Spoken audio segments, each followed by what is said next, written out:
Se nibqgħu ninvestu fost dawk li jagħtu timbru fuq l-identità importanti tal-kultura Maltija, mhux binqas is-soċjetajiet mużikali u l-gażini tal-banda.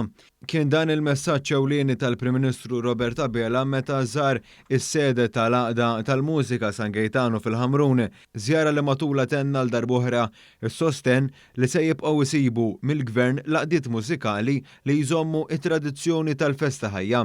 Is-soċjetajiet mużikali fi kliem il-Prim Ministru għandhom ir-rwol importanti ħafna fl-bliet u l-irħula tagħna hekk kif isaħħu s-sens ta' komunità fil-waqt li jkontribwixxu fit-tagħlim tal-mużika.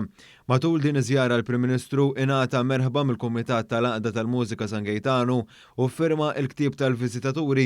F'kelmtejn lil dawk li nġabru fil-Gażin ta' San Gejtano, il-Prim Ministru Abela fisser is-soċjetajiet mużikali bħala dawk li jixprunaw it-talenti ta' bosta fosthom iż-żgħażagħ u artisti.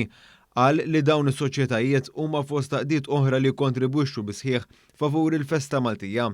Mill-2020 sal-lum il-Gvern investa madwar 3,500,000 euro permezz ta' skemi tal-Kunsill Malti għall-Arti biex jgħinu għaqdiet kulturali marbuta mal-festi fosthom biex l-għaqdiet mużikali jinvestu fit-tagħlim tal-mużika u anke jiddiġitalizzaw id-dokumenti mużikali tagħhom.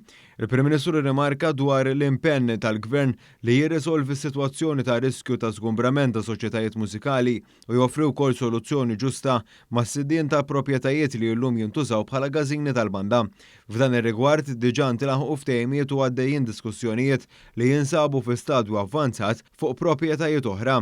Il-Prim Ministru għaraf li l-ħidma bla qiegħda li għaddejja fost is-soċjetajiet mużikali hija frott ħafna volontarjat li jsir b'dedikazzjoni kbira u saħaq li dan irid jibqa' jiġi appoġġjat f'ġieħ is-sostenibilità li neħtieġu biex il-festi jibqgħu mħarsa u parti mill-qalba tal-kultura Maltija.